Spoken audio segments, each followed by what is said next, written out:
All right, here we go. Episode 23 of Stick to Hockey Live, presented by Parx Sportsbook. Jason Martinez, Anthony Mingioni from Center Ice Philly, and Off the Post going to join us coming up in just a couple of minutes. And a lot to get to on this episode as another hockey week is upon us. Flyers play today, 3 o'clock at the Wells Fargo Center, game 2 of an 8-game homestand. Today it's Rod Brindamore's Carolina Hurricanes, back-to-back. 2 former Flyer players as head coaches in back-to-back days at the Wells Fargo Center.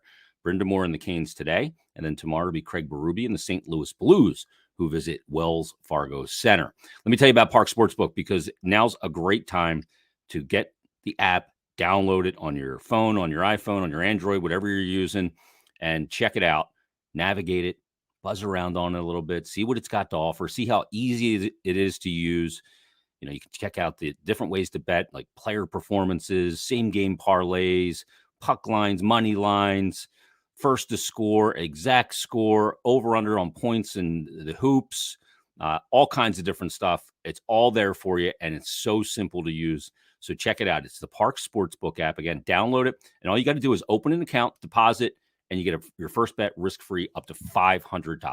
$500, risk-free, no promo required. So make sure you download it, and again, just buzz around on it. Check it out, and see how easy it is to use. A local company that we know, like, and trust. So it's always great to support the local companies as well. So get the Parx Sportsbook app and give them a follow on their social channels at Parx Sportsbook on Twitter. Follow them on Facebook, Instagram, and YouTube as well. You get great content there from Natalie and Sam and all the different Rich Gannon and Eddie Alvarez, and of course Stick to Hockey Live and the Odd G's podcast with Harry Mays as well. So tons of great content. So again, give them a follow at Parx Sportsbook.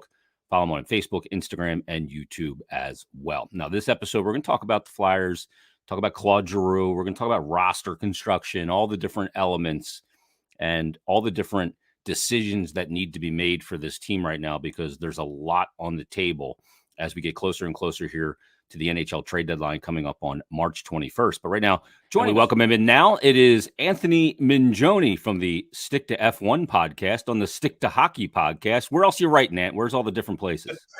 Center Ice Philly magazine, and of course, Off the Post radio podcast as well. All right, that's where you can read Ant's stuff. Great stuff as always. And the podcast on Sundays that always do a great job. Where I want to start, Ant, is kind of an odd spot, because you would think we would start with Giroux, and we'll get there. But let's start with an Olympic-bound athlete who performed extremely well. He is a property of the Philadelphia Flyers. He was a 7th-round draft pick, and he is 6'7" goaltender Ivan Fedotov, taken in the 7th round all the way back in the 2015 draft, which means at this point, he's already 25 years old, competed in the Olympics, won silver, .936 save percentage, had some shutouts, performed great. But there's this notion that he's going to come over and he's going to be the backup to Carter Hart next year. I don't buy it. Not there yet. And again, it all depends on his situation over in Russia right now. I know this season he was playing with CSKA. He's 26 games played, but prior to that, he was with he played 26 games with Tractor last year. And again, his numbers look great, but again, when you're trying to compete against CSKA, they can put a lot of money in front of him to ensure, that he stays there and plays for them. He's had a great year, and certainly, I guess the point of view you have to look at it from his perspective is, if I'm going to make this jump from the K to to North America at this point at age 25, do I have a shot at an NHL job? And is the team is offering me that, or are they saying we want you to start off at the Phantoms first and then work your way into an NHL job? And he's in a spot here where I feel like he can kind of make that call for himself, but he's going to have to see. Again, you still have Felix Sandstrom in system. They have, and the Flyers, of course, have Kirill Ustimenko as well. So it would be and Urson. Exactly. And Sam Urson as well. You have a lot of competition, maybe within a year or so, if that, certain things shake out differently, then maybe one of those players has moved off and there's more of a window open. I just don't see it happening going into next season. Going into 2022, 2023, I don't see him necessarily coming over. Could surprise us, but I just feel like he would have to have some levels of assurance is almost that, I got this is an open opportunity for a spot next to Carter Hart. And that if I really, really perform well, then I'll be playing NHL minutes. All right, couple of things. Number one, the spot next to Carter Hart is an NHL contract, not a two-way AHL. Mm-hmm. Much, much different payday every 2 weeks. When you go and look at your direct deposit, it looks a lot different. Yep. $70,000 for the AHL, basically. Yeah. $700 for the NHL. So that's number one. And obviously, he's making money over there. They're doing everything they can to keep him over there because he's a bit of a spectacle, and he's been there a while. Like you said, great numbers in the K. Number two, adjusting to the small ice. You don't just jump off that Olympic size sheet, the international ice, and jump in and have success. We've seen it with Felix Sandstrom. He needed a while to assimilate. It's a totally different game. It's your spatial awareness is totally different. Shots come from far different places. Offenses attack totally different. In the KHL, they'll pass it on a breakaway. You know what I mean? You've got the space. You have to play the width of the game, and it's not, as we all know, if you watch KHL, it's not as much of a north-south game. There's space that playmakers have on that ice that you just don't have in North America. So the very nature of offense is going to be coming at you at a much faster rate. And I'd add to the mix, Jace, as well, is that and this is, he's had obviously great numbers in the K. I think, and much of this is because of his Olympic performance. But we also have to keep in mind that this is not the Olympic tournaments that we have been, have seen previously. The talent level is not the same in this Olympic tournament. That Canada, he wasn't as if he was going up against, Sidney Crosby or Tavares or David. Exactly. You don't have those guys or the defensemen who can activate. I mean, when you're playing a young Jake Sanderson on the third pair, obviously before he got hurt, Steven Kampfer, there's a massive, this is like a hodgepodge of different leagues and not necessarily the type of tournament. So I would caution people. Yes, you should look at his KHL numbers and say, this is a guy who may have, has a chance to be at the NHL. But immediately talking about next season, I'm highly dubious on that idea. Well, the other part of it too is I don't believe in having he's not young because he's 25 because he was drafted way back, but a guy that's got very little NHL experience as a backup to an already very young starter. You know what I mean? Like, people are kind of fed up with bringing in the veteran backup from Brian Elliott to Martin Jones. Who's the next guy going to be? Is it going to be a Braden Holtby? Is it going to be a Reimer? One of those guys, right? But I think that there's value in that for Carter Hart that we don't see on the ice, but we see it as a byproduct of how he performs on the ice. And the other thing is, when you look at it, there's only one net. If he's coming over, he's looking for a path to be a starter to sign a mega deal. Is the path in Philadelphia there with Carter Hart? Does it even start in the AHL? It could start in the East Coast League because you have Ustimenko, you have Felix Sandstrom. If they don't bring in a veteran backup and say the backup would be Sandstrom, then you still have three guys for one net down with the Phantoms. So there's a lot of variables here. I just want to caution people on being presumptuous about Fedotov. And again, at that size, does he have the lateral ability to move at the NHL level? You're right. That tournament was far different. Yes. And the K is far different than the NHL, where everything in the offensive zone is that Russian, the ROC team, the Russian team was loaded with KHLers, so that level as well. And again, you could say, hey, well, they could have had NHL players. You could have had an Ovechkin playing. You could have had a number of other players playing. Sure.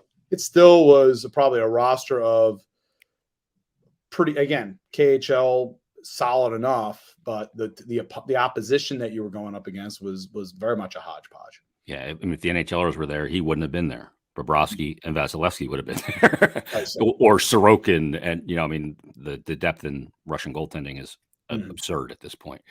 Let's get to Giroux, though. Let's kind of we buried the headline, and so Giroux spoke this week, and I was really taken back by something that Elliot Friedman said on 32 Thoughts. I shared it on social media, and he was talking about watching that press conference and that it was uncomfortable because you could sense how much Giroux has, kind of relished being a Flyer. And 14 years, Saturday was 14 years from when he made his debut with the Flyers. Longest tenured athlete in the city, been a captain for a long time.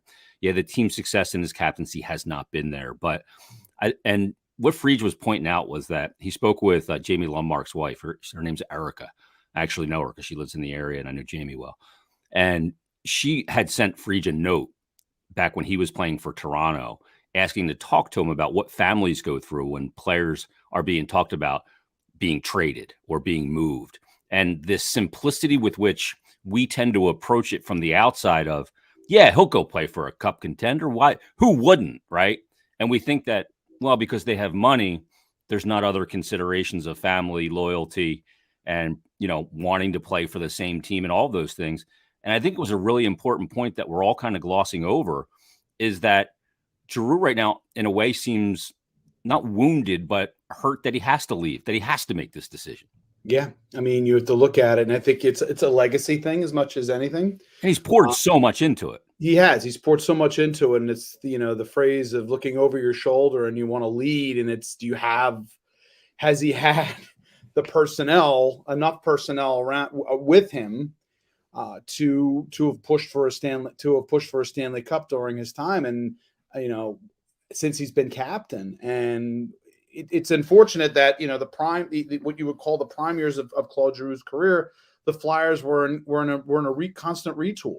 Yeah. And constantly looking and trying to, in the Hextall era, trying to, build up the players around. This is a conversation I remember having with a couple, reporters back when, is that some of the, young veterans are not going to be young veterans when these younger players are going to be ready to go. And we've reached that point, and we've had 2 seasons now for the Flyers where things have been, markedly.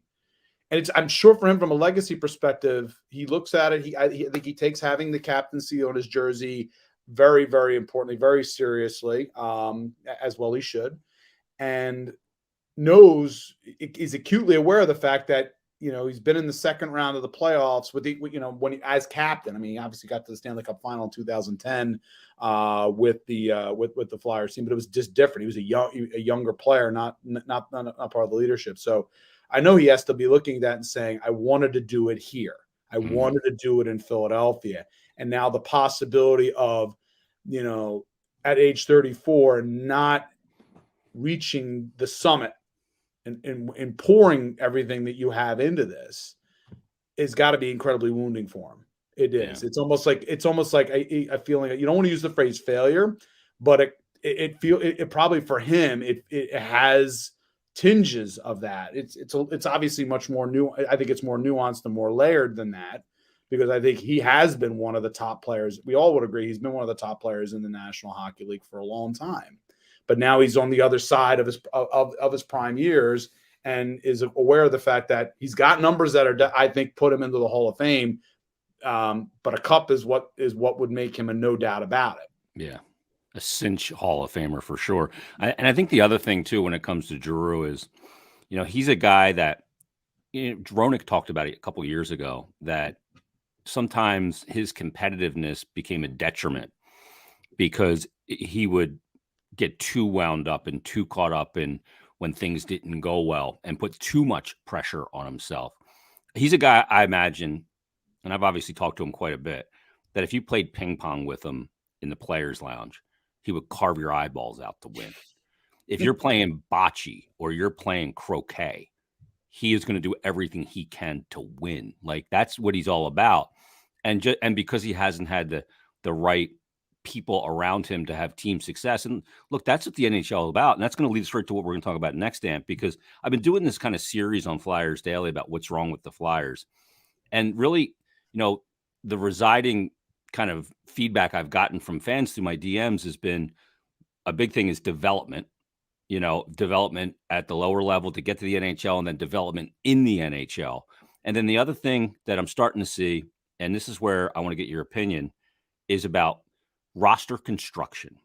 Because you can have good players, but they got to fit together. They got to be able to complement each other. They got to be slotted correctly.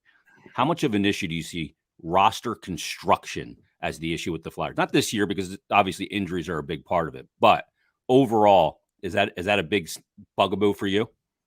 It is. It can, in terms of how you structure it. And again, there's many, many different ways.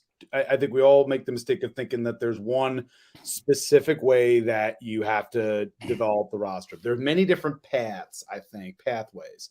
The draft is obviously, I think, should be core number one, because that's where you teach, whatever the core value is that you're putting forth as an organization. The players have to feel that coming through the system and developing, I think, is a big part of that. But then, of course, you have, the veterans that you also bring in to sort of mirror, who have been in other maybe winning organizations that, bring about that level of accountability that needs to be there as An well. element of your DNA as a franchise. Exactly, where you say this is, if you're a young player with a lot of talent, we want to say this is the guy. This, if you're looking for what we are looking for, you want to, in terms of professionalism, but also, not having letdowns on shifts and things of that sort. Now, again, it's a long season, 80 some games and going into playoffs and all that. And there's always going to be those lulls. It's just the nature of the beast. But roster construction, again, how you get to that point, I think there is a delicate chemistry that's involved. You have to also feel like as well that the coaches as well are a key element to that as well. They have to, and the Flyers, again, have been in it's been like a decade of trying to, build from what happened in 2010 and building up to that point. And it's gone much, obviously, longer than expected. And how you develop those players become key to that whole roster construction. It's chemistry. Some of it is just, some of it can be harnessed, I guess, in this case. I guess maybe that's not the right word we're looking for here, but I do think it's absolutely critical. Players need to know what their roles are, but also have to sometimes feel like there is opportunities to contribute more if they can. Yeah. You have to believe that everybody, while you have a role, if you do something, then you could give yourself an opportunity for growth too. You don't just want to sort of be slotted and say, this is the guy that you are, per se, with a chance to grow. But at least because that's motivating to a player. And precisely. It's just like us at any job. If you're an accountant and you work at a big accounting firm and you're brought in to do job X, you got to go and you got to do your job. If you're trying to do other people's jobs, you're probably shirking your own job a little bit, but you also have to have the ability or the mindset that, hey, if I do a good job doing my job, I can move up in this organization from an accountant to a senior accountant to a vice president to a president. And that would be the arc of a career. And, I look at it off the ice. I totally agree with you. I think there's an identity issue just in what they're trying to be. I've always said they've overcorrected the steering wheel from the Broad Street Bully era because, that was the identity and they had to move on from it because you can't go out and just beat everybody up. That's not the game anymore. And it's a speed skill game and there's a lot of different things. But in doing that, they kind of grabbed the steering wheel and cranked it a little too far because now they're so far from that. They need some of that grit and some of that accountability to the opposition on the ice. And it lacks. They have Rasmus Ristolainen and he brought some of that, but there's not a collective mindset of that. And I think that's got to be part of it too. Yeah, absolutely. And you're trying to find parts, I think, this offseason, if we're looking at the current roster construction. If you look at each, I think, move individually, Jason, they made perfect sense for what we all thought that the Flyers needed to be closer to. You needed a player with more of a goal-scoring mindset in a Cam Atkinson. You needed that one element of that blue line that was definitely non-existent was a big physical, tough defenseman who could play a little bit in Rasmus Ristolainen. But Ristolainen, again, we all knew there was obviously a risk factor involved with him going into a UFA year, but you count on that being a motivating factor going forward. You felt like they needed a veteran, backup goaltender. And again, goaltending hasn't, to me, Jones has been okay. We almost got to the point where it's almost, I'm expecting three goals a game seems to be the average for him. But there's just, the parts should fit better than they have. Yeah. And when I look at that and say the parts don't fit better than they have, then is it a roster construction or is it just, there's many different issues. But I think, some of it is also what is the environment in the room. And I will say sometimes, again, sometimes if you do have a player with the level of intensity that a Claude Giroux has, sometimes there's need for those moments. And again, it's a leadership. We all established the fact that it's a leadership collective, and we've talked about that plenty. But sometimes you look to the main guy, you look to the captain in this case, and then sometimes I wonder, the intensity is good, but sometimes I almost wonder if he burns a little too hot. Mm-hmm. And then the room. That's what Roenick was talking about. Yeah, exactly. Where the room really tightens up to the point where they make a mistake and everything's like, oh crap. It's just this whole goes to shit. Yeah, everything just goes, and it's just they're too tight. They're too tightly wound. Yeah. And, obviously, we've seen the word thrown around on social media quite a bit. There's apathy about this team, irrelevance, but the people that are throwing that word around just keep tweeting about the team. So whether you may be apathetic and angry, I think people are still, I think this is a really pivotal time for the organization and the job that they have to do. And, we're not oblivious to the fact that injuries are a part of what's happened this year. I mean, when you look at what they're missing and what they face on the opposition, you kind of go, well, how can they win? You know what I mean? When you're missing Couturier, Hayes, your top pairing right side defenseman, you were without Ristolainen, you have Justin Braun playing on a top pair, no Farabee. I mean, all these, it's insane what they've gone through. I think the team that's injured right now, if you played a 4-on-4 tournament and each team had two lines, the injured team would beat the team that's active. You know what I mean? I think minus the goaltending. I think someone, I'm not sure it was, put out the full Flyer, injury report and set up an actual lineup. Yeah, it was Alex Appleyard. Was it? Yeah, Appleyard. Appleyard put it. That's right, Alex Appleyard. Yeah, it was a good team.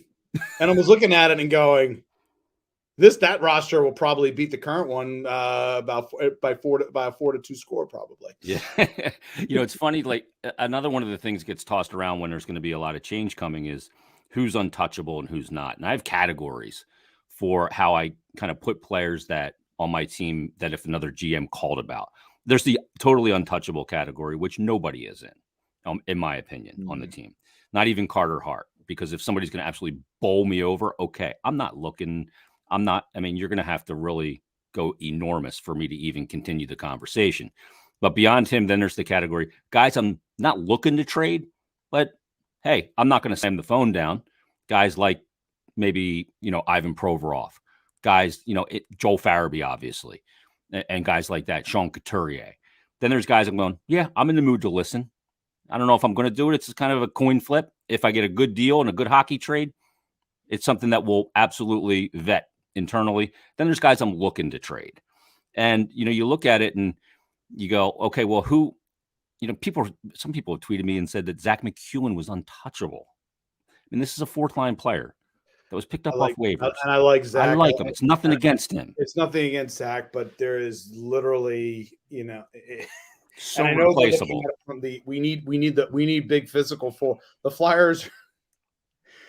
Zach, we talk about a guy who is a snake bit as it comes when it comes to scoring goals, but he's just like a step too. Like at the AHL, he could maybe score these goals, but if you're expecting it at the NHL, I don't believe it's going to happen. And maybe it's this whole, he's a closer to the Broad Street Bully way of things.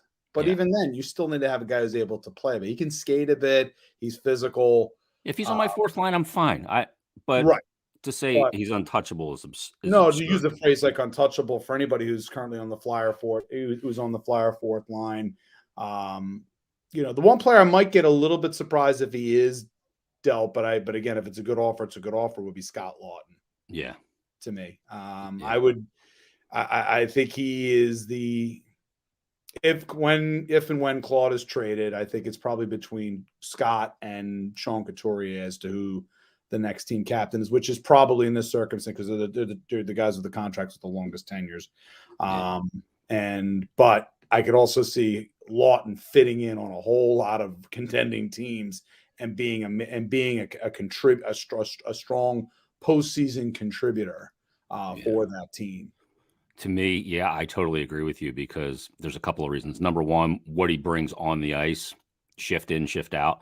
And then number two, the fact that his contract's not exorbitant. So a lot of teams can be in play for that. And they all want that. You want to add that element if you lack it a little bit. And who doesn't want a versatile guy that can move around your lineup, play wing center, kill penalties, bring character every night? I mean, every team wants that. And it's one of those things. When they signed into that deal, I remember talking with Bill Meltzer, and some people were going, nobody should be re-signed right now, considering how last season was going at that time at the deadline. But they go, okay, what's the cost for a replacement? And he gave a little bit of a hometown discount on what he could have gotten perhaps on the open market. So if you look at the cost per replacement, it was a good deal. Yeah, but you're right. Any consideration that Atkinson could be the next captain? It's another conversation. Interesting thing about Atkinson is I'm between he could be a captain to if someone comes with a really slam dunk offer, he could be moved. Yeah, I'm absolutely, and it depends on how Fletcher sort of wants to shape this thing going forward. I think when you go out and acquire, again, if you're able to defray the entirety of the contract and not have to take anything in return, then it may be something where you go, we need that flexibility going forward. And Cam is 32 years of age, 30, and it all depends on where they're trying, what direction do they see from this house? Are they retool? Are they rebuild? Do they, are they, as Dave Scott said, 2 to 3 players away? I feel like this team's a bit still more than 2 to 3 players away, unless he's talking about a high level superstar level player coming in that he thinks can change the culture in the room. If Claude is out and say they go out and they manage to bring in Johnny Gaudreau, which I don't think is necessarily outside the realm of possibility. I think they probably do want to have someone this offseason who they could bring in. This is something we brought up on Off the Post today, that you're not playing this in a vacuum. You do see that the Phillies went out and got a Bryce Harper. You do see that the Sixers went out and traded for a James Harden. Do you feel that external pressure? And you see a guy like Gaudreau being a guy that can sort of change dynamically the culture that exists in the room. The other thing with Gaudreau, I mean, there's this assumption that, hey, he grew up here, he'll want to play here. And I don't think that's necessarily the case. I think athletes a lot of times prefer not to play in the area they grew up on because they don't want to soil the homeland. Mike Trout is a great example. Mike Trout was at every Eagles game. I think he's got a room in his mansion with just footballs that he got handed to him by Carson Wentz because he's always in the end zone. They always gave him a ball. I'm like, he could buy a ball. He could buy the stadium. And it was when his deal's up in Anaheim, he's going to come and play in Philadelphia. What did he do? He re-signed in Anaheim because he likes to come back here and not have any history. Not have any history of failure or success, or doesn't have that pressure. This is the escape land, not the area to bring mixed business with home life or where you're from. We'll see about Gaudreau. And I think we could also draw comparisons up in Montreal when we had when they had the opportunity for Danny Briere, when they had a chance for Vinny Lecavalier. Those players chose not necessarily because they know what the intensity level is. I'm pretty sure I may be wrong on this. I'm pretty sure at some point that Gaudreau did say at some point of his career he would like to play in Philadelphia. The question is whether or not this would be enough. Would this be the time for him? But the next contract he gets is going to be his legacy contract anyway. By the time if he signs with Calgary again or another team as an unrestricted free agent, by the time he comes back, you're looking at he's in his mid-30s. Yeah, and he's having a good year, 63 points right now, tied for 4th in the NHL with another guy that has been mentioned in regards to the Flyers, and that's Nazem Kadri. And this is a player, like I like Kadri, and he's careering it this year at a perfect time in a contract year with Colorado. But that's not a guy that I would be in favor of them bringing in on a big deal because I don't know that he's going to age well in this league. I don't know. He's having a heck of a year. And again, it does help when you have in front of you. Yeah. When you have, Nathan McKinnon in front of you. And I know with Colorado as well, they're preparing for it. That's one of the reasons why conversations when we get into, Claude Giroux going to Colorado, why I think it's going to be difficult to try to extract an Alex Newhook. because I think he's the guy who will eventually replace Kadri. Kadri when Kadri goes to free agency. So that's what you have to look at from the other side of the looking glass for Colorado.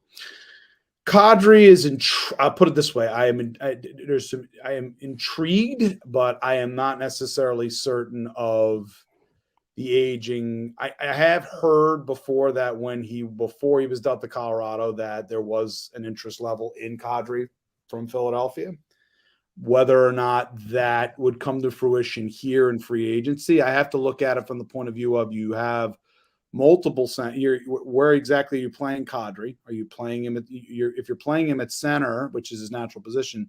Are you basically now putting Kevin Hayes back on line, moving him to the third line? If that's the projection, say if Philadelphia's looking and saying we want to bring in, we want to be strong down the middle. So yeah, you're big up the middle, that's for sure. Exactly, you're big up the middle. So you're going to have a Couturier, a Kadri, a Hayes. That's a $7 million a year third line center that you're talking about with Kevin Hayes, which is, do you want to be distributing that level of money to your third line center in that circumstance? So I don't know, Jace.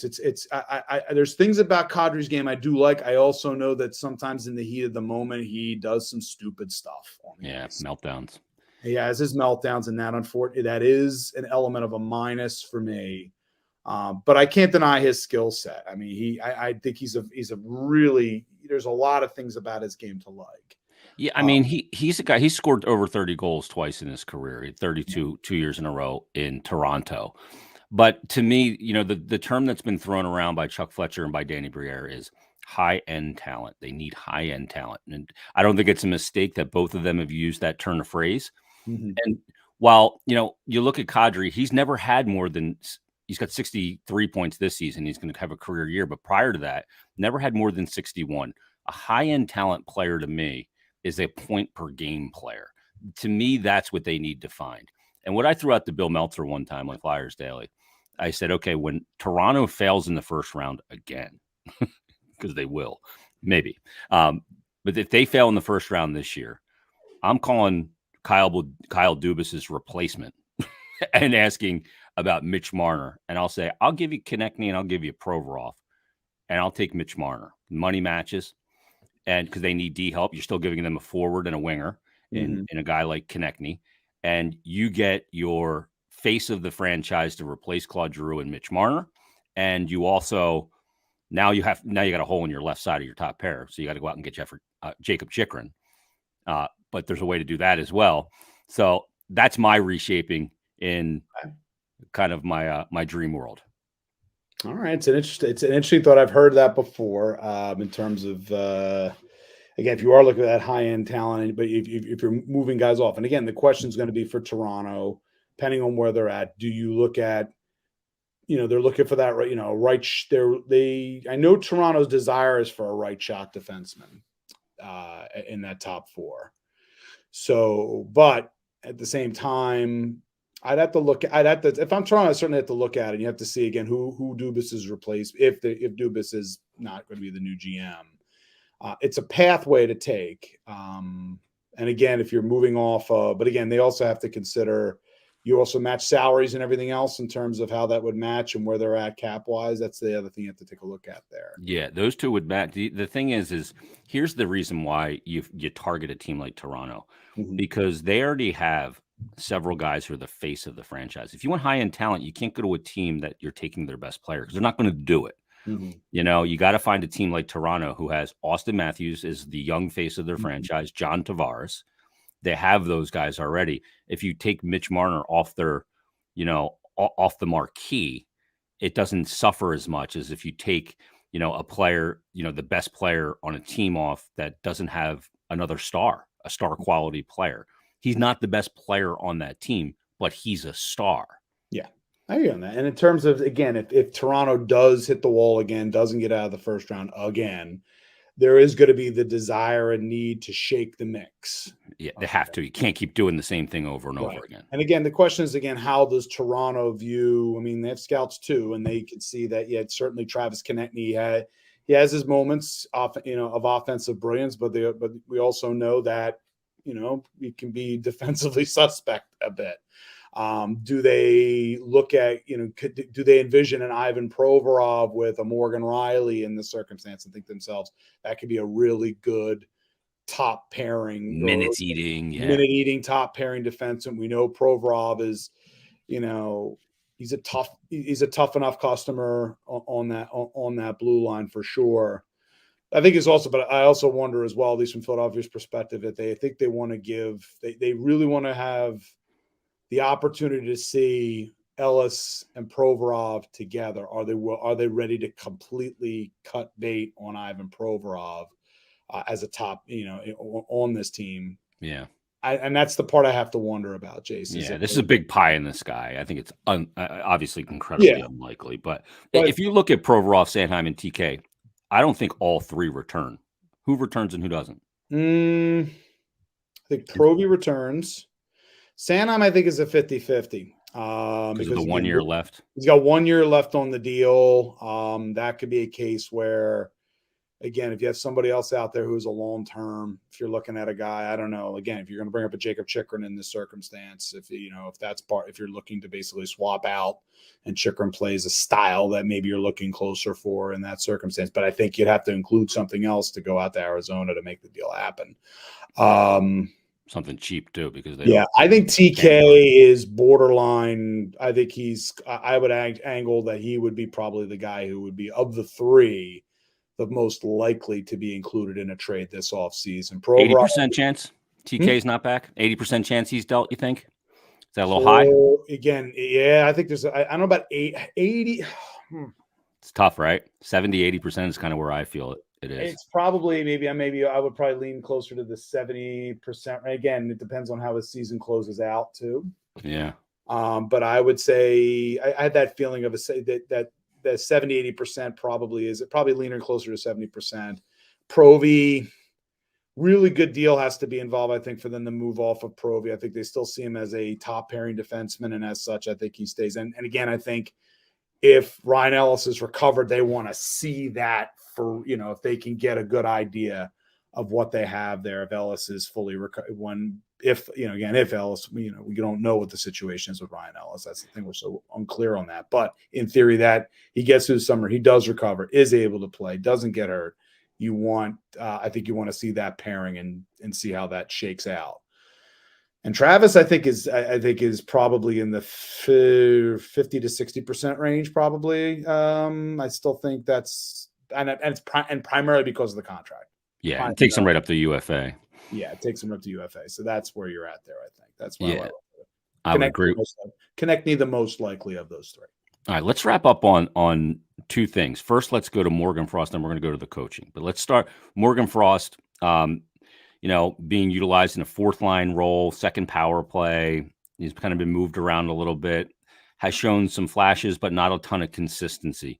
We know that he missed, so much time, when the pandemic hit and he was just like basically a black ace. And then when he did get in the second game of the season prior to this, he had the shoulder injury, had surgery, missed the entire campaign.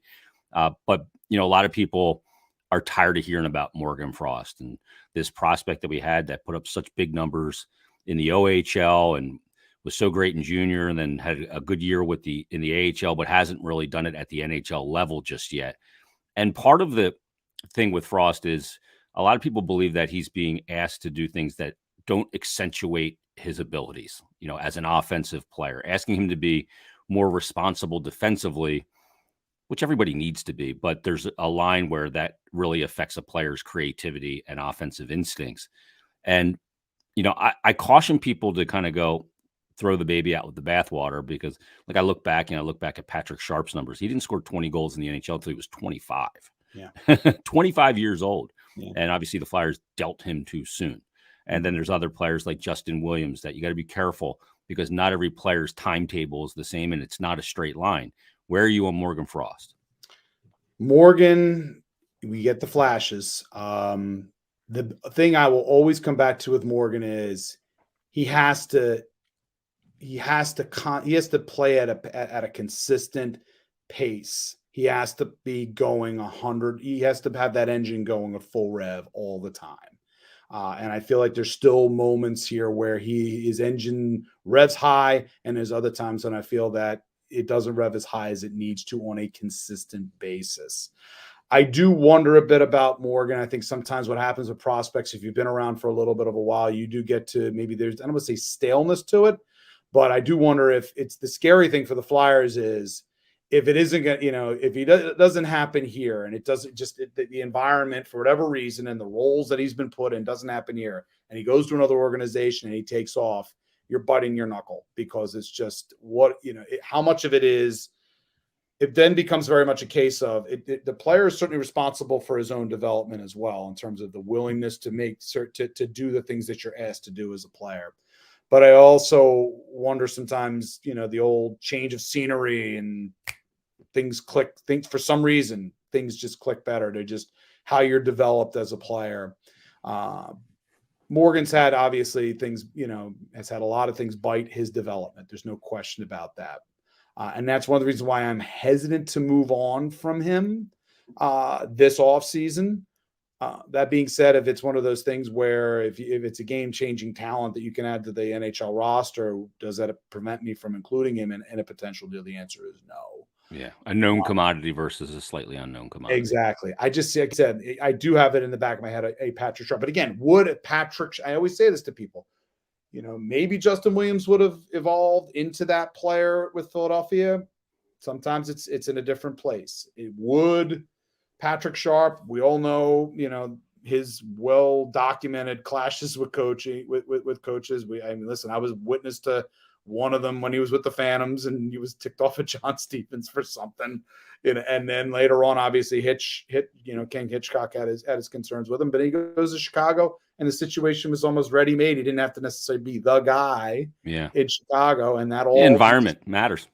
We get back to that again. We get back to that question about roster construction to start off the show. But there's part of what goes into that roster construction is how well those pieces fit and how the chemistry works. Yeah, and where people are slotted as well. Last thing for you, Ant, coaching. Mike Yeo obviously has been put in a very difficult situation from the moment he got the interim head coach job. I mean, the second of a back-to-back, and you had Colorado Avalanche that night after getting belted 7-1 the night before by the Tampa Bay Lightning. And obviously the injuries and everything else, and a team, dealing with a crisis of confidence and fragility and all of those things. And Mike's been incredibly, I think, transparent in his dealings with the media, which has been refreshing and honest. And, you look at the job that he's done, and it's not going to land him the head coach job here. I think we all know that. I think he probably knows that. Yeah. But that being said, what are you looking for in the next coach? Do you have a couple of guys? Again, it depends on what route they go, right? Because there's coaches for teams rebuilding with youth, and there's coaches for win now, couple pieces away. And if you had to guess what route they're going to go, who is the coach to fill that spot? This is a tough question. And listen, we know, I'll say this as well, as we don't know, is coach, if there's another general manager, we just don't know at this point. Yeah. We could say, again, he's the guy, Chuck Fletcher is the guy right now. But what if they do decide to make a change in management? Then that completely changes the calculus altogether for coaches. Yeah. Philosophically and tree of past experience and dealings with people and relationships. Precisely. And then what I look at as well, when it comes, let's keep it to the coach here. Again, assuming Chuck is still GMing this team throughout the summer. I think what you look for is, and this is no fault of Mike Yeo in this case, but he has been with this organization for several years now. He isn't what I would refer to as a new voice in the room. No. And I do feel like they probably will need to bring in someone who will be, if there is a new coach, that may have organizational history. Maybe it's a Rick Tocchet. I don't know. But it has to be some sort of a voice in the room. And I think everybody kind of looks at the Carolina archetype of Rod Brindamore. I think that's what I think a lot of people look at, where you have, maybe it is a former player who is on their way coming in and can link and relate to a lot of the players and understand that calculus. That's the one thing about with Alain Vigneault prior to that, is that Alain was old school. And some of those things were, admirable things that you would say that, that you would want from your organization. But it's different times, 2022, and players are different in that respect. So that, to me, maybe it's Tocchet. I don't know. Again, he has prior head coaching experience. I think there would have been enough of talent. I don't think it would be. Although from a cultural standpoint, we people knock John Tortorella. I think he's probably past the point now. But I would say players who have played for John Tortorella have always spoken very highly of him, as Cam Atkinson included. So that if they are looking to bring in if Torts finds the juice again, but again, is that the same thing as cutting a little too close to veteran older coach in this circumstance? It's got to be a culture thing as much as anything. I think it's extremely important that whoever it is that they bring in, it's going to be different. Claude Giroux, if he is dealt, again, the leadership dynamic will be different. Yeah, maybe certain players that didn't, with Claude being captain, didn't feel like empowered maybe to do things or say things when you have Claude being the guy in the room. So the atmosphere is going to be important. The leadership group, how that coach and that's the thing. There's just I hate to use like esoteric terms or intangible stuff, but there is a certain spirit level, I guess you could say, morale level. You have to feel like somebody's really it's not just sort of trying to stay above water, but to feel like that you really can believe and get out of it. And it isn't just work hard, and everything's going to come. There has to be things that are done. I think from the beginning before the season begins, that establishes some kind of a group dynamic, a culture in the room that helps the team moving forward. I think a guy like Torts makes the team matter instantly at a higher level in the city. His presence does that.